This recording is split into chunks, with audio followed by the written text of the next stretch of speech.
সরকার ব্যর্থ হলে কারা লাভবান হবে? এই মুহূর্তে বিএনপি যদি ব্যর্থ হয়, বিএনপির সরকার যদি ভেঙে পড়ে, তার লাভবান হবে কারা? 17 বছর ধরে আমরা ইঞ্চিতে ইঞ্চিতে লড়াই করে যে ফ্যাসিবাদী শক্তিকে হটিয়েছি, আপনারা কি প্রকারান্তরে তাদের জন্য কি আপনারা জমিনটা কি তৈরি করে দিচ্ছেন? তারাই তো লাভবান হবে যারা এই বক্তৃতা করছেন। এবং এটা এই মুহূর্তে আপনারা কি এরপরে কি আপনারা কি ক্ষমতায় আসবেন?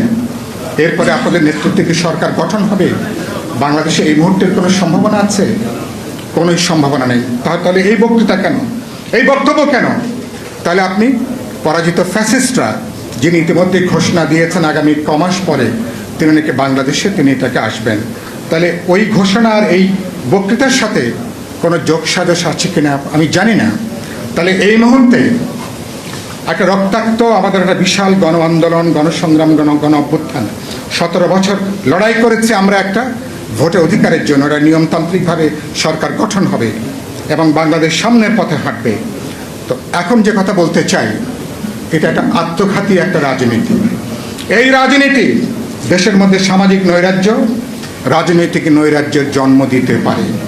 আমরা হাসিনার সময় বলেছিলাম, হাসিনা যে পথে যাচ্ছে এই পথে কেবলমাত্র হাসিনা কেবল নিজের জন্য গর্ত খুঁড়ছে না, পুরো দল এবং পুরো দেশের একটা বড় অংশের মানুষের জন্য একটা বিরাট বিপদ ডেকে আনছে। আপনাদেরকে বলবো, সংসদে আছেন, বিরোধী দলের ভূমিকা পালন করছেন, ভূমিকাটা একটু দায়িত্বশীল ভূমিকাটা হওয়া দরকার।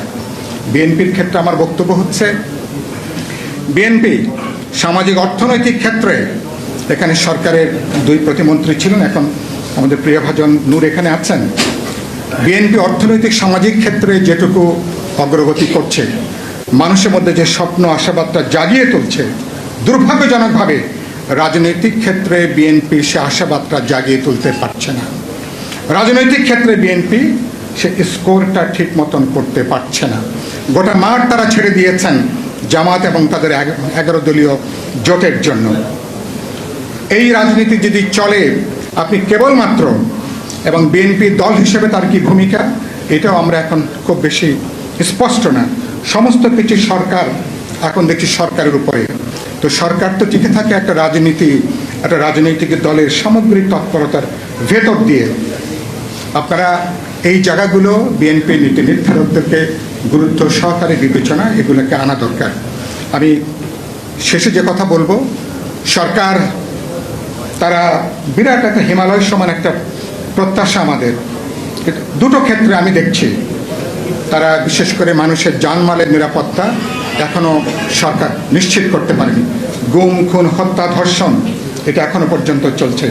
রানিসার বিচারের ব্যাপারে প্রধানমন্ত্রীকে পর্যন্ত হস্তক্ষেপ করতে হয়েছে, তার একটা রায় হয়েছে।